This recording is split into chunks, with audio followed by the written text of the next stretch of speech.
Assalamualaikum warahmatullahi wabarakatuh. Saya dari Universitas Pancasakti dan nama saya Rizky Danang Pratama dengan nomor NIM 2892150364. Di sini saya akan mempresentasikan UTS dengan mata kuliah Manajemen Operasional. Saya dari Prodi Manajemen Fakultas Ekonomi dan Bisnis. Dosen pengampunya Bapak Darmawan MM. Pengertian manajemen operasional. Nama J. H. Heiger dan Barry Render merupakan nama yang cukup berpengaruh di dunia manajemen. Jika kamu memasukkan kedua nama tersebut di search engine, muncul berbagai buku terkait operation manajemen. Dua ahli tersebut memang mendalami topik manajemen operasional.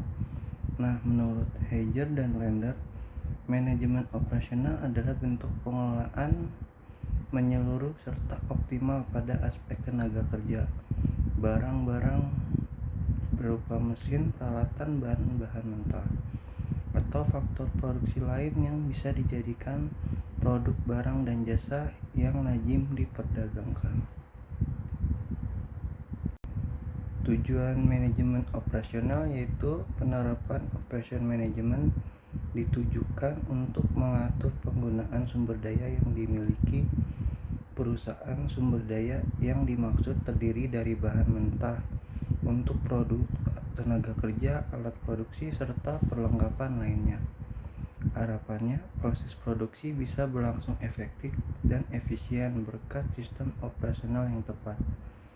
Ada 5 tujuan manajemen operasional, diantaranya yaitu 1. Untuk meningkatkan efektivitas dalam perusahaan atau productivity. 2. Untuk mengurangi biaya dalam kegiatan perusahaan atau ekonomi. 3. Untuk meningkatkan efisiensi dalam perusahaan, efisiensi. 4. Untuk meningkatkan kualitas perusahaan atau quality. 5. Untuk mengurangi waktu proses produksi pada sebuah perusahaan atau reduces processing time. Karakteristik manajemen operasional. 1. Ditunjukkan untuk memproduksi barang dan jasa. 2. Terdapat kegiatan yang melibatkan proses transformasi. 3. Ada mekanisme kontrol pengoperasian. Fungsi manajemen operasional yaitu fungsi perencanaan. Sesuai namanya, tahap ini meliputi semua kegiatan awal, mulai dari penentuan barang atau jasa yang akan diproduksi hingga jadwal kampanye marketing. Fungsi perencanaan juga mencakup penggunaan sumber daya serta fasilitas lain untuk menghasilkan suatu produk. Itulah alasan seorang manajer operasional dituntut bisa mengembangkan program, kebijakan, dan prosedur yang dibutuhkan untuk mencapai tujuan dari perusahaan. Lalu fungsi perorganisasian. Untuk menjalankan semua kegiatan bisnis, kamu perlu menentukan jumlah sumber daya manusia yang dibutuhkan. Selain itu, kamu juga perlu menentukan kapabilitas atau skill set yang memenuhi kebutuhan bisnis. Dengan kata lain, seorang manajer operasional perlu membentuk struktur individu, grup, atau divisi sebuah sistem operasional. Tentu saja hal tersebut demi mencapai tujuan perusahaan. Lalu ada fungsi penelaah. Di dalam operation management perlu ada peninjauan setiap kegiatan operasi dan produksi. Maka dari itu salah satu fungsinya adalah penelaah.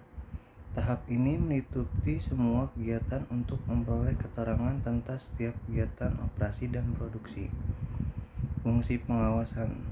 Terakhir tetapi tidak kalah penting adalah fungsi pengawasan.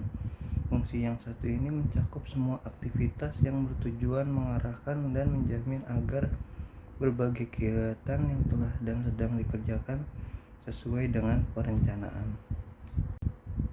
Manajemen serta ruang lingkupnya. Operation management dapat berlaku di perusahaan yang menawarkan produk ataupun jasa. Berdasarkan sektor barang dan jasa, contoh manajemen operasional bisa dilihat di bawah ini.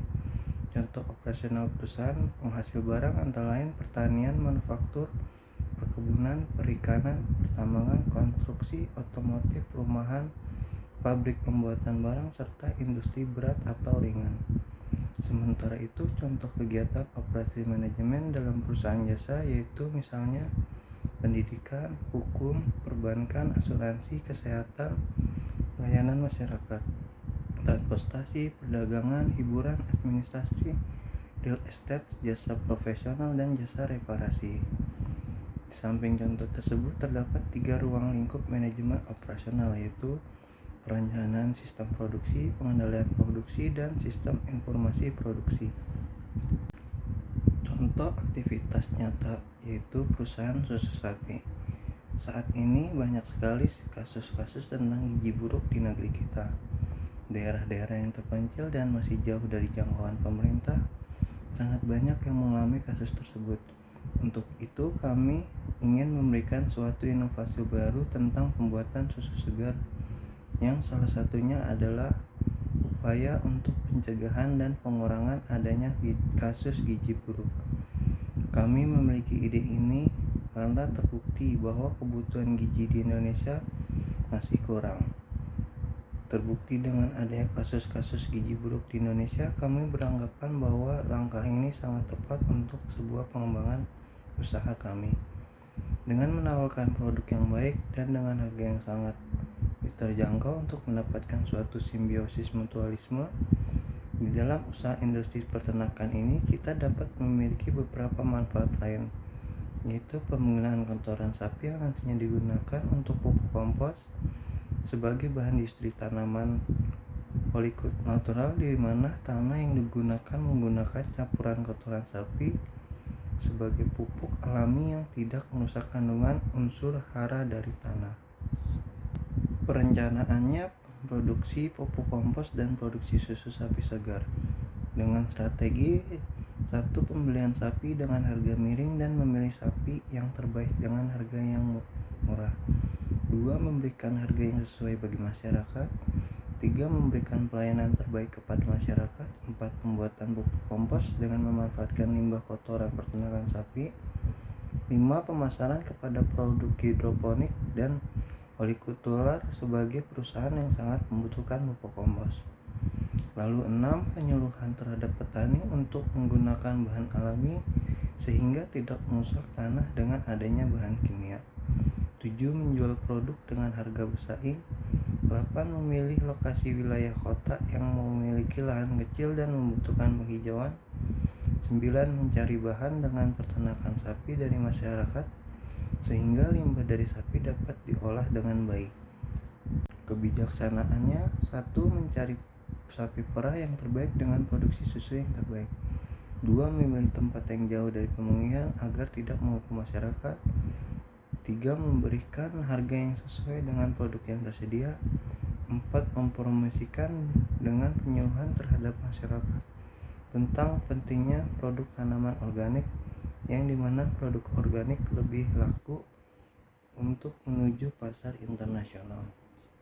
Lalu untuk program kerjanya: 1. Mengumpulkan anggota untuk mempersiapkan pendirian badan usaha. 2. Merekrut dan mempersiapkan susunan organisasi dalam pemilihan kepengurusan.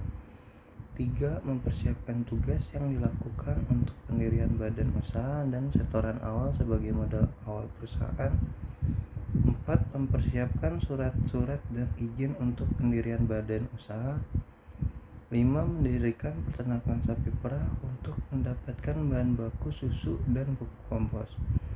6. Membeli mesin untuk pengolahan susu sapi dan pengolahan pupuk kompos. Itu saja yang bisa saya sampaikan. Kurang lebihnya mohon maaf. Wassalamualaikum warahmatullahi wabarakatuh. Sekian dan terima kasih.